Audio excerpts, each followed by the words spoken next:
we're gonna start it off with Meldrick Taylor, man, Hey. versus Julio Cesar Chavez in 1990. They called this one 2 seconds too soon, and we all remember this fight. Oh yeah. And Yes. and this really messed up Taylor's. I think this destroyed his everything.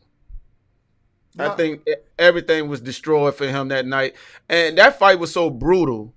I don't even know physically, and would he even been able to come back from that? Because I think he could barely talk now, right? Yeah. Like that fight put him somewhere bad. So it would have been nice to see him win. But what happened was Taylor was outboxing Chavez and they had on two scorecards. The heartbreak with 2 seconds left in round 12, he was stopped despite getting up and responding to the ref.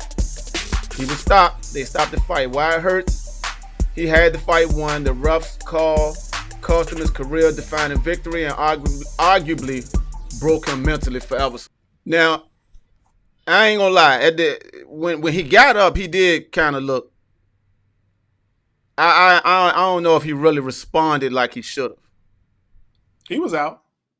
He looked bad though. You know what I mean? Like he got up immediately, but I'm thinking the way he was looking, and I know everybody in the boxing world was upset. I mean, Lou Duva almost. I thought Lou was gonna put the gloves on. But I believe if the ref would have said, walk to me, I don't know if he would have been able to do it. Yeah, but I would have liked to seen that though. I felt like Meldrick Taylor had earned the right to get a chance to walk to the ref with his hands up to rub it on his shirt.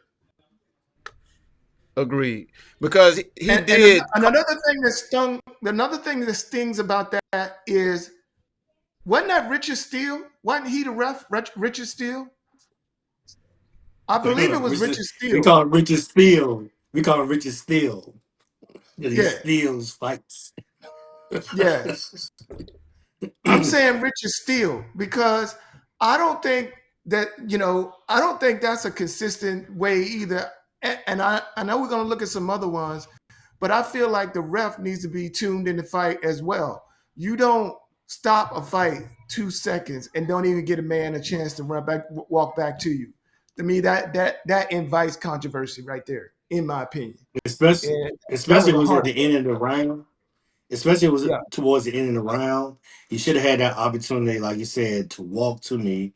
We would have saw it on TV, on HBO.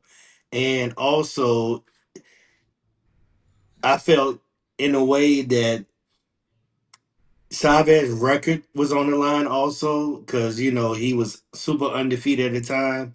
And that was one of Bob Arum's Golden Goose. And knowing that if he would have lost or did anything like that, back in the mid 80s, that would have lost a lot of his money because think about it, he ain't really had no boxers after that. Chavez was his golden egg.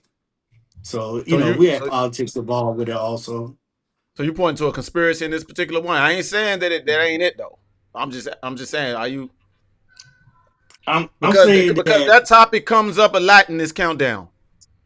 Yeah. Yeah. So money is playing a part. No question. So the ref is in this conspiracy, and they're gonna wait until hopefully in the 12th round that Chavez knocks him down, and then that the ref with 2 seconds left is like, okay, now I'm gonna pull the trigger because I'm out of time. Like the conspiracy just doesn't add up. Also, they don't have to allow you to walk to them. There's nothing in the ref's rule book that says that. The refs are instructed to protect both of the fighters and to make sure that both of them are able to fight, not able to survive, not able to walk to him, not able to look into the crowd, but to fight. And if they look you in the eyes and feel like you're not ready mentally or physically to fight, they call that fight at that moment. If he were to let that fight go and Chavez were to just run across, throw a Superman punch, and Taylor's not able to move because he's out on his feet, and he gets his face broken on Chavez's hand and can't talk after the fight, you know who they're going to blame? The ref. He's there to protect him. And that's what he did. The kid was out on his feet. It's heartbreaking because he was 2 seconds away, but he just didn't have it. Make sure you have that same energy on a couple of the ones about to happen. All right, let's move on. I'm glad you said that, boy. I am glad you Well, said All right, it. let's move before on to you number move on, 4. before you move on, I think we should let the fans and the audience know that Cedric Taylor did get a second shot, and it was pretty much the same. Like he got TKO'd in the 8th this time. So, I mean, I get it too, and I'm a conspiracy guy, but no, I do not agree. Let me say for the record, I do not think that the ref was in on a conspiracy to stop this fight 2 seconds before it was over. Obviously, Well, the call was consistent. I'm gonna Well, say I this don't think little they. piece big move. I don't Listen, think they thought they was gonna win that I done long. seen them let worse things go. It's 2 I seconds know. left in the fight. It's 2 seconds left in the fight. The man got up. He looking at me saying he okay. Let him fight. Cause as soon as Yeah. I do like this, is the fight over. Yeah. The fight over.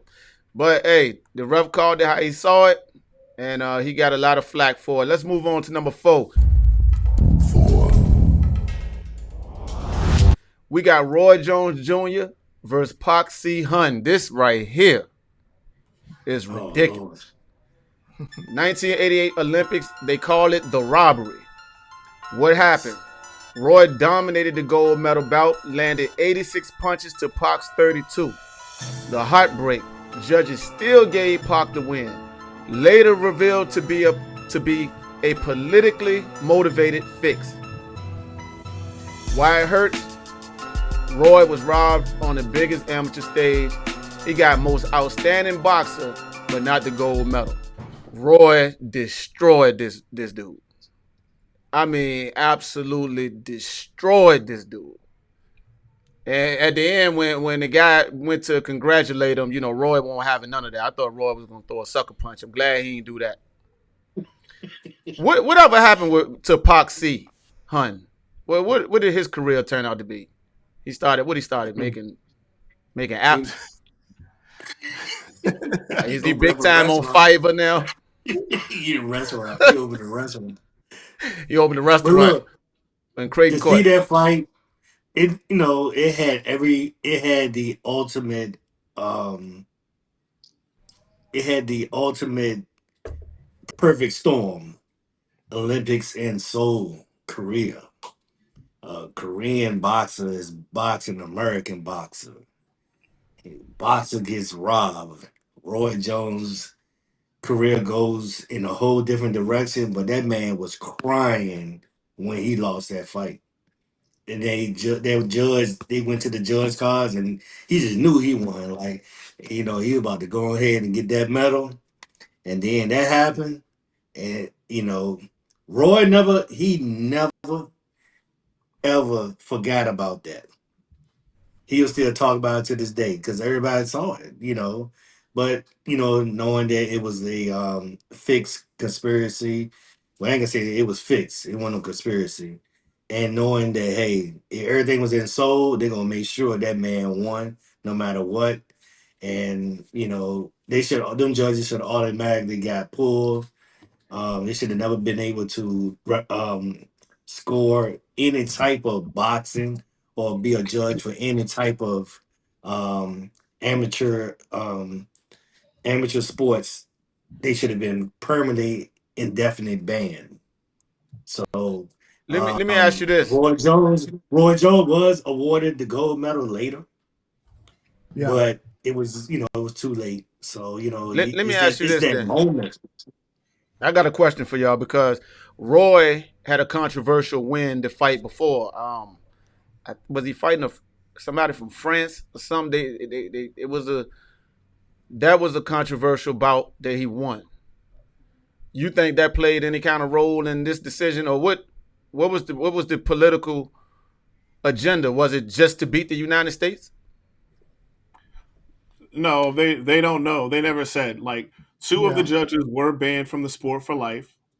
One of the judges said, the reason I did it is I wanted to placate the South Korean fans. Now, that doesn't sound realistic because I've never seen South Korean boxing fans rush and beat up a judge or anything like that. Possibly this judge from Morocco was paid off. Probably. So was the other one. Why? It never came to light. It's a clear robbery. Clear corruption is what can happen in the Olympics or in any sport when you don't have proper oversight and protections. Heartbreaking for Roy, but I'll say this: it's never too late to make the right decision. I'm sure Roy enjoyed getting that gold medal, getting the Yeah. due, knowing that he's forever going to be written into the books as the 1988 Olympic champ. He earned it. He did it. And I think it's a flip side of like when you take somebody's Heisman Trophy 15, 20 years later, that hurts. Ooh. Getting it back 20 years later, great. Having it taken, not great. So I think it's good that they made the right decision. Yeah. Let me also say this, and I think you guys would agree with me in this, right? And this is not Captain Obvious right here, but this is not the first fix that was in that Olympics. In other words, you didn't know that it was a fix, and we don't even know who got paid. But I guarantee you that Roy Jones fight was not the only one that was fixed, that somebody got a kickback, somebody got paid. The only reason why we know it is because Roy Jones whooped this dude so bad that it was obvious, and we was like, what is going on here, right? They couldn't even shave the points. Like, that's how obvious it was.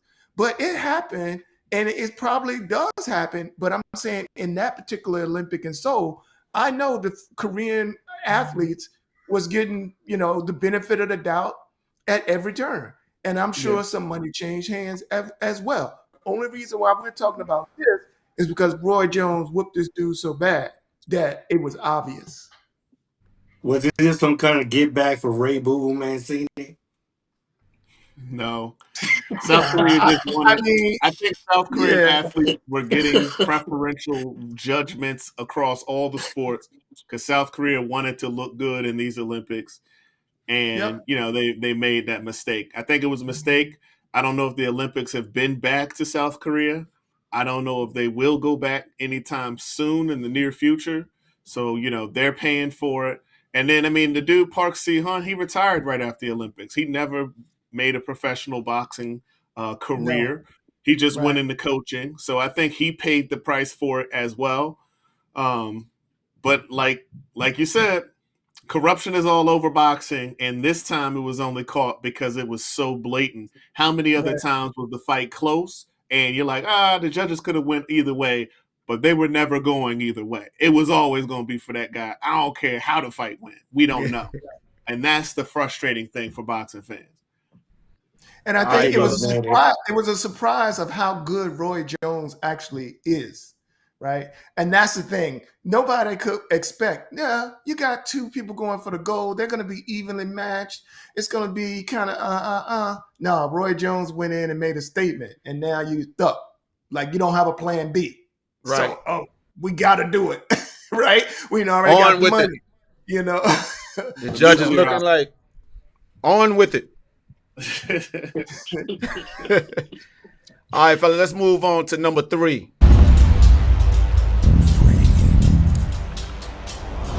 We got Pernell Whitaker versus Julio Cesar Chavez, 1993. They call this one the robbery in Texas. Now, I want to say this, though, before I read the description. That ain't the only fight that Pernell Whitaker got robbed in. He also got robbed in that Oscar De La Hoya fight. Yes, Lord. And I know at that time Oscar De La Hoya was the young cash cow. I was a huge fan of Oscar De La Hoya at that time. Still is. Oscar, one of my favorite fighters. But he did not win that fight. You know what that fight looked like? It looked like Floyd Mayweather Jr. versus Canelo Alvarez. That's what it looked like. I was going to say it. It looked just like out of my mouth. But anyway, what happened in this fight? Yeah, you took it right out of my mouth. What happened in this fight? Whitaker completely outboxed Chavez. The crowd, analysts, and punch stats agreed. The heartbreak, judges scored it a majority draw, preserving Chavez's undefeated record. Coach, while it hurts, Sweet Pea gave a masterclass but was denied the recognition. He never truly got his due in the spotlight again. He would have got it against Oscar De La Hoya, but he didn't. When you watch that fight, Pernell Whitaker did put on a clinic. I mean, it was a beautiful display of boxing. Now, to Chavez's credit, he was dropping some hammers on.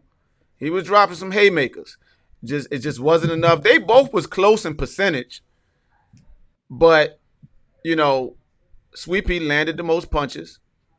Um, he controlled the fight, and he should have won that fight. I don't know where they got a majority draw. I think at the last minute they was like, "Yo, this ain't go right. Bob We're gonna just Earl call called it a down. He draw." said, hey. Bob Earl called down. But look, same thing. Chavez, the pride of Mexico, um, the most decorated boxer in boxing history as far as win loss record, and a national treasure to Mexico. But Sweet Pea Whitaker that day put on a masterclass of defense, counterpunching, and just straight. He knew how to keep him at bay. Like he wanted to come forward like traditional Mexican boxers, but Sweet Pea was countering him. He effectively used the jab to the head and body. It was a lot of body shots in Mm-hmm. that. Oh man, the body shots in that fight and was slowing them down. And then to call a majority draw to VA's finest was a devastating career changing for Pernell Whitaker. And I actually got to talk to Pernell one day at David's down in Portsmouth. And I told him, you won that fight. He said, I know, homeboy, I know I won that fight, but I won in life. So to hear that from him, the champ himself, hey, but we know we saw the fight and Boxing has a nasty record with this. Like listen. I'm only 50, right? So boxing been around way before me, and I mean it just been there since Sonny Liston. Bro, watch it. I mean, cease and desist. Cease and desist. I mean it get to a point. It get to a point where you get it's disgusting because Whoa, the thing hold on. about boxing is when they do this, it's like cutting off somebody's arm. Like it's so permanent and final. Like it, no matter what they go back and overturn, it hurt the fans. It hurt the sport. It's egregious, man. Like we want to see. Listen, I ain't got no problem with the best fighter winning, even if it's not the fighter that I'm rooting for. But just like I said in that Paul Williams fight, I was going with Paul Williams, but he lost that fight. But hold on. This fight, one, in order to really truly know to win a fight, you don't let it go to the judges. If you let it go to the judges, you know that you're allowing this thing to go somewhere else. You don't get in the fight to have some type of outpointing strategy. Most people don't even know points come into effect during a fight. That's not to say what happened, but this fight reminds me of a fight that just recently happened that I think could possibly be on this list in many people's minds, which is Lamont Roach versus Tank Davis. Now, if you feel like that fight was clear in one way or the other, I would have to disagree with you. I think there was a lot left on the table. Now, there was a robbery in that fight because Gervonta Davis should have been called down, which is a point taken, which would have given the fight to Roach. But they didn't do that. Why? Well, you got to protect his etc. You can go into the conspiracies, but look, mistakes always happen in fights. That's something that's going to happen. That's the reason that being a defensive style fighter or being a fighter who's going to make it the distance and you're not looking to beat the person down and stop them, you're looking to just win a boxing match is a dangerous strategy. You risk losing or getting a draw because you're not going for the kill. And so a lot of people, a lot of judges, a lot of promoters like to see the fighters that are going to be more exciting, more front foot, more knockouts. Love Sweet Pea, love Pernell Whitaker, love his highlight reels, but that's not really who he was. He was a defensive fighter. You had to give him the right matchup, or else he was going to just be in his defensive shell and it'd be kind of a boring fight for the fans. Look, there's a whole bunch of factors. All I'm saying is, yes, it's disappointing he didn't get the decision, but is it a robbery? Is it disgusting? Is it one of the worst decisions? I got to say, I don't think so. I think that, you know what? Why don't you stop him and put him down on the mat if you really want to tell me you got robbed? Yeah, that won't gonna happen. You got to hit that man with a baseball bat, and it ain't gonna work. Margarito, he had to do one of his fight, bumps. that fight actually, and I know the haters are not gonna like me saying this, but that fight makes me think that the Floyd Mayweather Canelo Alvarez fight, that even put, in my opinion, Floyd Mayweather even at a higher status, because okay, Julio Cesar Chavez comes in, and as promoters, they're looking at, hey, we got all of Mexico. That's ticket sales right there. I need this cash cow to keep going. Well, Canelo Alvarez was a hot ticket too, right? He's bringing all of Mexico. And if you look at that fight, when they started calling out the judges' scores and they called it a majority decision, you look at Floyd Mayweather's face. He know goodness well if they could have robbed him, they would have robbed him. But Floyd beat that boy, beat him down.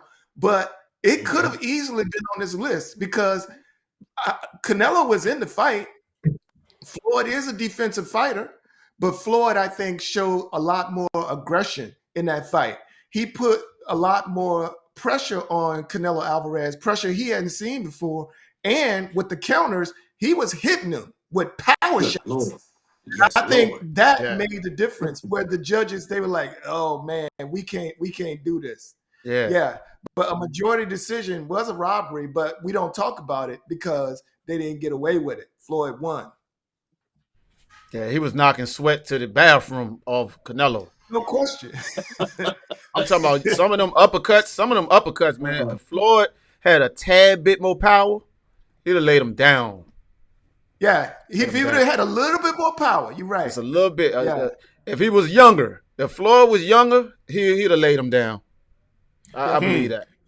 Speaking of power, Tyson Fury versus Deontay Wilder, 2018, The Resurrection. All right, what happened? Fury had outboxed Wilder most of the fight. Hot break. In round 12, Wilder drops Fury brutally. He looks out cold, then somehow Fury rises like The Undertaker. While it hurts, Wilder thought he had a KO, and many believe he did. The fight was ruled a draw. That was his moment to cement greatness.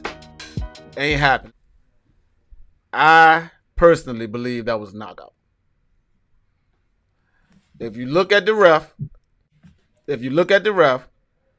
when Tyson Fury hit the mat, head hit the ground, bow, he pointed as, counting. He said 1.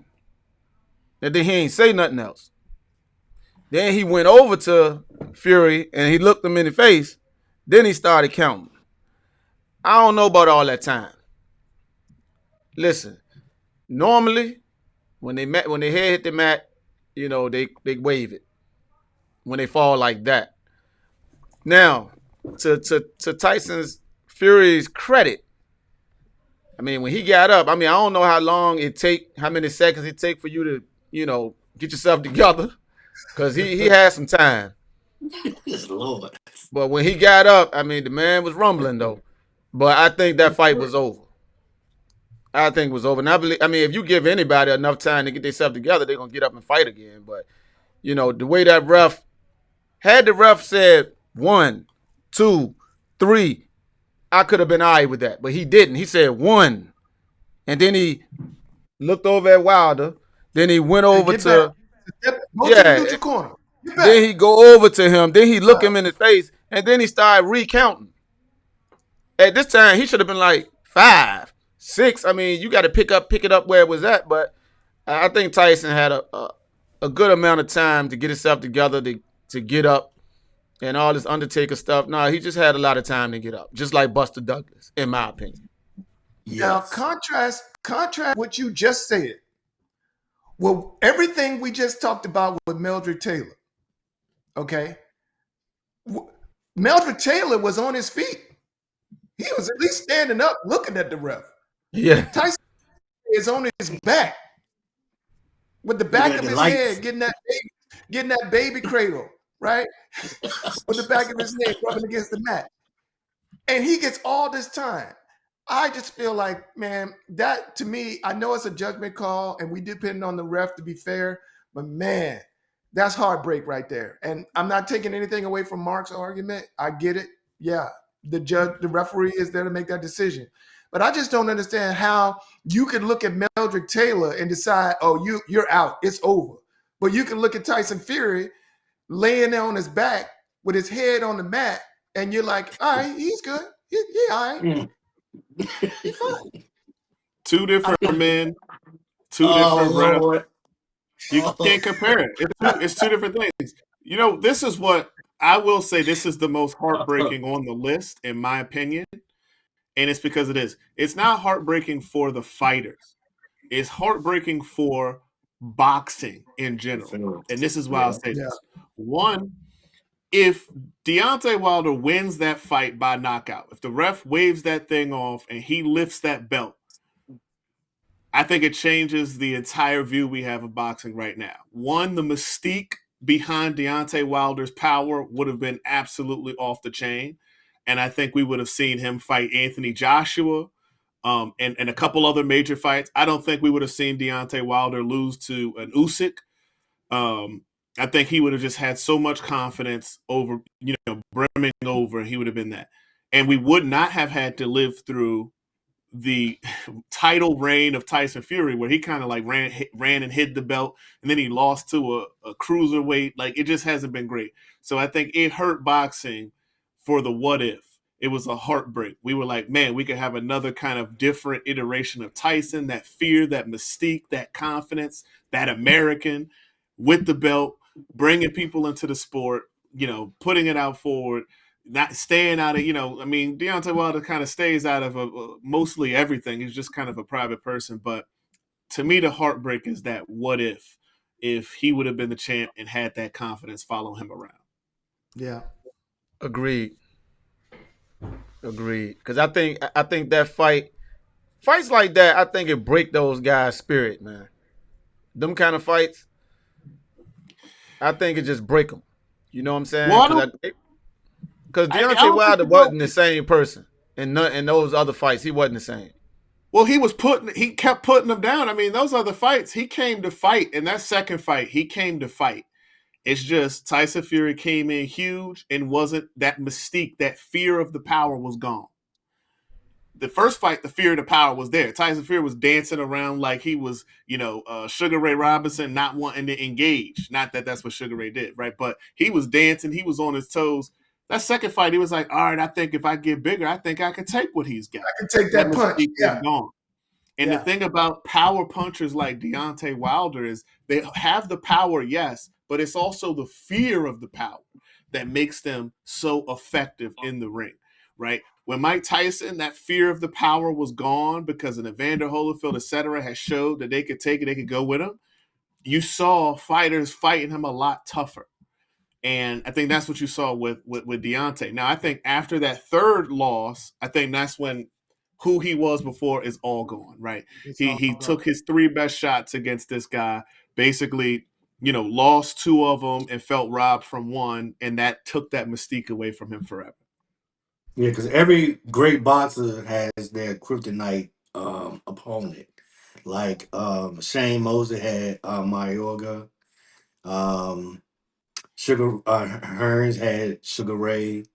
The list go on and on. You just can't beat certain fighters like Shane Mosley had Forrest Whitaker, and Mayorga had Forrest Whitaker number. So it happens. Deontay Wilder, Tyson Fury was, one of those lists of fighters that you had that one guy, that kryptonite, you just mentally, you just can't get over.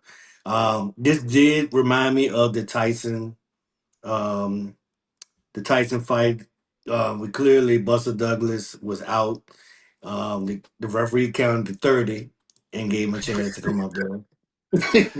The odds maker was it 42-1? Was it 42-1?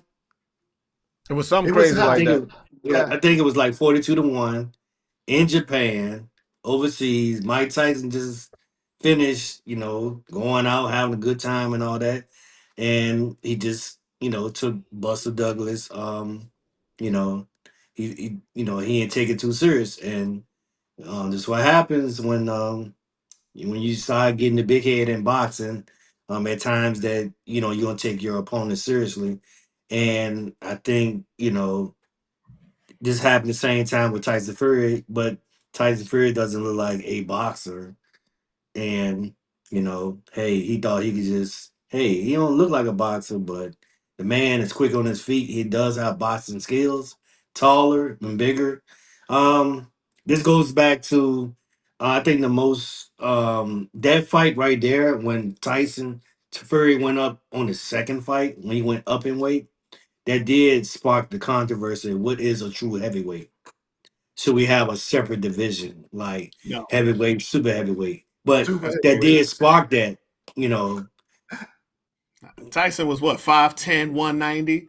Ali was like 205, 210. Nah. Yeah. A heavyweight is Oh, about boxing. The bigger you are, it doesn't necessarily give you advantage. And I'll say this. The reason I separate this one from the Tyson, even though you could say the ref gave the long count to the opponent who won, is that I don't think Tyson would have. I think he would have just lost his next fight. I mean, I think he would have went. Well, he wouldn't have had it. He would have went to prison.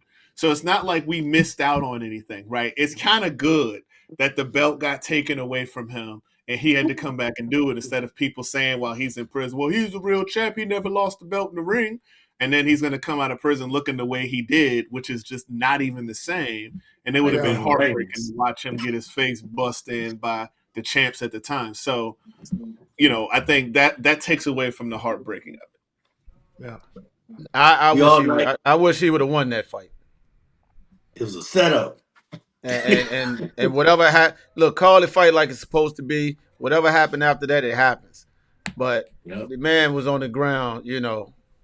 He had a whole lunch break over there, the 15-minute one. Yes. But hold Yes, on, I Lord. can't say the ref gave you a long count, so you got up, and that's why you knocked me out. Like, come on now, like he can't. I got to get robbed somehow. Like he Yeah, can't. second He win. got Hey, up listen. and Hey, knocked listen. you out. He was putting glove on Tyson now. But I'm just saying, like, if somebody winning the football game, but we pull out a 45-yard pass and score, you don't want the ref to mess that up if they can.